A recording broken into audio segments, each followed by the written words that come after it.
The Republican attempts to keep people from showing up to the polls, to keep people's votes from being counted, are nothing new.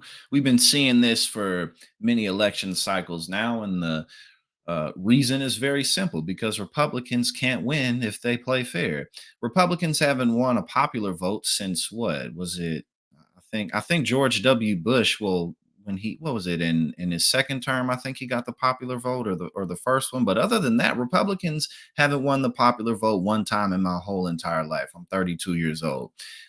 In the last several election cycles, they'll pass laws or try to pass laws to make it such that you have to have all these extra forms of identification, three, four forms of ID so that you can vote because you might not be able to keep up with your birth certificate and all these other things. So that'll just make it that much harder for you to vote. They'll change up the deadlines. They'll throw people off the voter rolls. And obviously, you have to throw people off the voter rolls who, like, for instance, maybe they passed away or they moved to a different location or something like that. But other than that, they'll arbitrarily do it to more people so that when they come to check and be like, oh, I didn't even know that I was taken off. So they're not, they didn't register in time and they didn't know. They make it illegal to pass out water bottles because, we can't have that. We can't have thirsty people. In other words, just discouraging people from showing up to the polls. And overall, that's because they're anti black, anti Muslim, anti gay, anti trans, anti women. They don't really all that much, even though the voters believe in Medicare and Social Security. The Republican politicians don't. They're always trying to cut it, always trying to take it away, always talking about how Social Security is going to run out of money, so we got to get rid of it, trying to axe the Consumer Financial Protection Bureau, pretending like climate change doesn't exist. The racism, all of these things, inaction on gun violence. The list goes on to where younger generations just simply aren't as interested in them.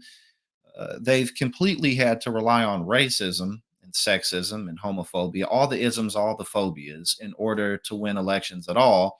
Donald Trump won in 2016 in the Electoral College, but he lost the popular vote by 3 million votes. He lost by 7 million votes to Joe Biden, or nearly 7 million votes. And we'll see what happens in the November election. I'm pretty confident Kamala's going to pull it out because of the women vote. Republicans have been oversampled since 2022, and Donald Trump's get out the vote effort is very weak. Those are the three main reasons why I think she's still going to egg this out. But now we got this. And, ultimately, this is why they're becoming more authoritarian, because they can't win elections fairly. But this also could potentially hurt their own chances, like when Donald Trump encouraged his voters to not vote by mail. So things like this, don't particularly help them. Republicans filed lawsuits to challenge overseas ballots, including those coming from military personnel. Because again, any opportunity that we can, uh, any opportunity they have to make it more difficult for people to vote, that's what they do. And then you got Elon Musk on stage at the rally talking about some. You have to vote for Trump to save democracy. It's so stupid. Republicans have filed a flurry of lawsuits in battleground states to target ballots cast by American voters living abroad, including military service members. Critics warn the move is designed to cast doubt on the legitimacy of the upcoming election. A federal lawsuit from a Pennsylvania Republicans congressional delegation has accused the state of enabling fraudulent ballots by failing to verify the identities of voters who cast their votes while living overseas. And in Michigan and North Carolina, the Republican National Committee filed lawsuits alleging that the states have unlawfully allowed ballots cast by people who can't claim residence in the state. You know, and it's so hilarious how all of a sudden they're just pretending like this is such a massive issue, again, because they can't win elections. But other than that, it's like, we've had many elections. America has been around as a country, has been around for over 200 years. It's like we've never had an issue with this until Donald Trump came along. Then all of a sudden, it's just like, everything's cheap. Kerry Lake, all that stuff. The lawsuits challenged the Uniformed and Overseas Citizens Absentee Voting Act, a 40-year-old federal law that affirms the right to vote to U.S. citizens who live overseas. The law requires states to allow certain citizens to register and vote by mail in federal elections. I know Americans who live overseas who are casting their ballots. The lawsuits followed Donald Trump's baseless claims on his Truth Social, where he raged without evidence. On September 23rd, the Democrats are working so hard to get millions of votes from Americans living overseas. And again, even if that's the case, so what? They're American citizens. Why can't they vote? Again, it doesn't matter. It doesn't matter. Any vote against Donald Trump doesn't count, or it's a cheat. But I mean, this in and of itself, like, what the fuck are you talking about?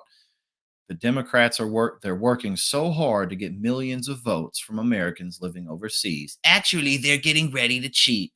Again, always projection, always confession from Donald Trump. Because but again, what if there are millions of Americans living overseas and they vote? Well, they're American citizens, but Elon Musk, the world's wealthiest man, also amplified baseless allegations of overseas voter fraud because he's an idiot and a dork and a loser who's just desperately tries to be accepted by 14-year-old libertarians online. This is who Elon Musk is, including sharing a post on X that claimed Democrats plan to steal elections using overseas ballots.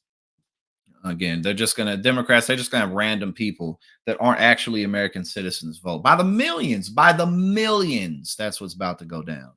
2 days later, Trump shared Musk's post on his Truth Social and wrote something about to stop it now. The RNC filed lawsuits on October 8th. Quote, in over 25 years of working elections in both Republican and Democratic administrations, and with election officials of both parties, I don't recall any of them or any elected leader from either party ever denigrating this important program until Trump's false claims this week.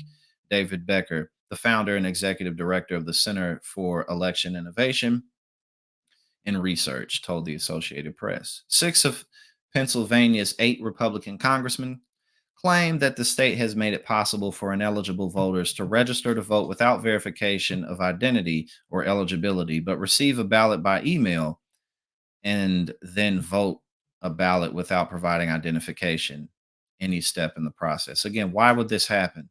Why? And you got to keep in mind too, right, that the United States is the most wealthy and powerful nation in the history of civilization, which means that regardless of the fact that we are in a ridiculous situation right now, America is serious business. This country is no joke. We're very efficient. We're very productive at the end of the day, right? So why would a country like this allow for their voting process to be so sloppy to where any old body can vote? Doesn't matter if you're a citizen or not, or if you're registered here or there. It doesn't matter. You can just go anywhere in the country. And no, obviously, no, that doesn't happen. We know it doesn't happen. But before you even get into the proof and the details, which we already know this doesn't happen, how could America be as powerful and successful and wealthy as it is if we were this unorganized? It's bullshit. Pennsylvania has mailed out 25,000 ballots to Americans abroad so far this year, according to Pennsylvania Secretary of State Al Schmidt, who is the defendant in the case. Cleta Mitchell, who joined efforts from Trump and his allies to reverse his election loss in 2020, told a right wing radio show this week that she, quote, helped organize the lawsuits and that more were on the way. The Pennsylvania lawsuit was filed just 2 weeks after counties started mailing ballots to military and overseas voters. And it basically challenges Pennsylvania law, which provides clear procedures for processing applications by overseas voters. Because, of course, it does. Our service members deserve to have their votes counted. Well, not to Republicans. Not to Republicans, apparently. RNC's lawsuit in Michigan attacks the state's unconstitutional guidance to election officials for overseas voters and demands that Michigan's Secretary of State reject set aside ballots cast by overseas voters who have never lived in the state. Again, why would a state count ineligible ballots? That doesn't happen. It's not going to happen. But these people, again, regardless of these last minute jitters, Donald Trump is still likely to lose this election. So this is why they're doing this. This is why, because when people turn out, Democrats win. So people show up to the polls. Kamala's going to win this election. They know that, which is why they're doing this. Roughly 3/4 of the 1.3 million U.S. military service members are eligible to cast absentee ballots while stationed abroad, according to the Federal Voting Assistance Program. Quote, it's really disturbing to see lawsuits that are attempting to undermine Americans abroad and the military and their right to vote.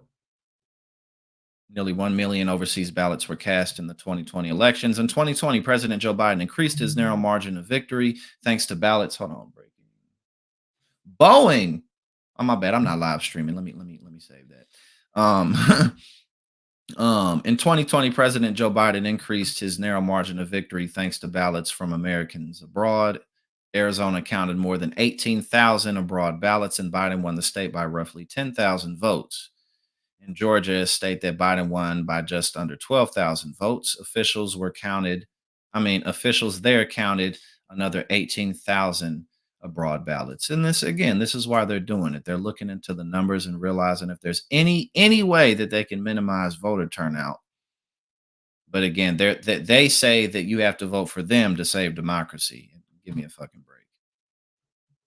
So yeah, they're looking to eliminate the margins.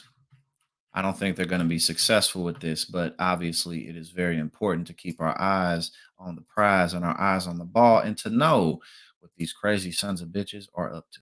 Hey now, thank you so much for tuning in here at Politics and Paper. If you like what I do and you support my work, go ahead and subscribe. I greatly appreciate it and really helps to support what we do here.